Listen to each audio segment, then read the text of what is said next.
Hi, Ted Santos, and I'm back again. And I wanted to talk to you about a topic I've addressed on a number of occasions. And in my last video, I talked about being the chairman and leadership and being able to manage the human dynamics that happen on a board of directors. And technically, it happens in any organization with leadership, and you'll even find it in your marriage or your relationship with your children. And I talked about how people are so focused on being right. On my blog, I have written articles and I've called it identity. And your identity, we all have one. And essentially, we inherit an identity. Depending on your race, socioeconomic class, your religion, the state or country you were born into, your first language, your height, your skin color. There are so many things, your education, that contribute to what we call an identity. Every individual has it, even companies, organizations have it, even a country has it, even possibly a state or a city can have an identity. And what we say and what we think supports the identity we have. Now, most of us grow up believing that we have an identity that we've created. Like, I'm my own person. I created who I am. But I'm going to ask you to consider, and this conversation is definitely very complex, and I want to succinctly get through it in this video. But I'm going to ask you to consider the identity you have was inherited. You inherited your identity based on race, socioeconomics, and all those other things. And you were given an identity with a certain kind of meaning. And the meaning is predicated on, for example, based on where you were, your environment you were raised in. What do you call success? What do you call failure? What do you call happy? What's your relationship to opportunity? What's even your relationship to chaos or problems?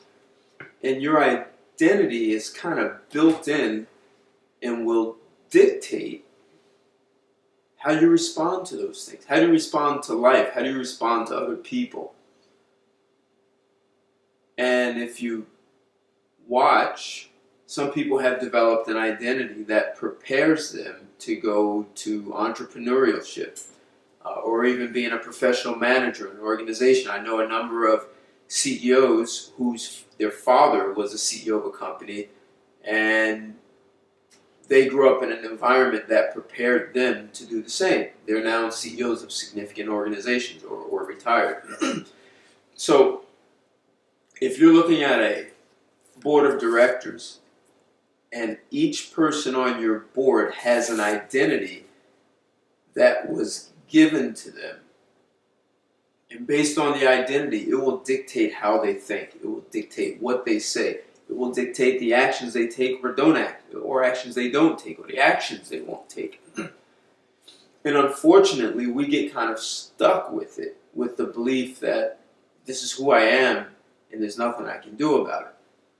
Or we even attribute it to having an ego, or a big ego, or a no ego, or a small ego. Except if you can really peel back the layers, what you see is what's driving your identity is this entire network of conversations that you inherited. So when you're working with people on a board, and a management team, or even in your home with your children, one of the most difficult things is to identify how your identity has its own built-in self-destruction button, like self-sabotage. It will ruin chances for happiness, for success. So instead of being upset with another person, it's really good to be able to see how your identity has a way of seeing the world, a way of relating to opportunity, to problem, and start to distinguish that it's what you were given you were given that way of thinking. Doesn't mean you're stuck with it. You were born into an environment that gave you this is the right way to do it. When you hear someone else's perspective, if you can take a step back from your identity and just listen to the other person, you may have a greater possibility of doing what our natural elements do, which is to create water. You bring hydrogen and oxygen together, both very valuable and powerful elements in our universe. However, when they come together as H2O, they create something they couldn't have done on their own.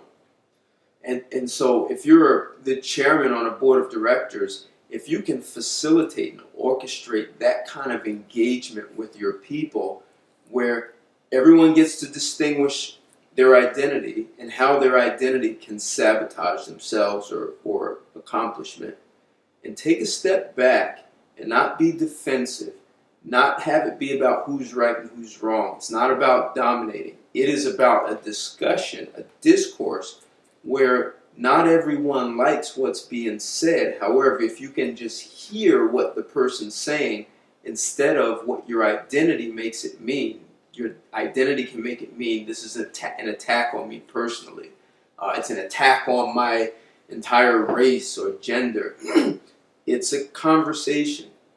If you can take on a conversation as a conversation, not as something with meaning that diminishes you or empowers you, take it on as words, as hydrogen coming together with oxygen, their words, your words, you put them together, and what do they create that could not have existed if the two of you came together?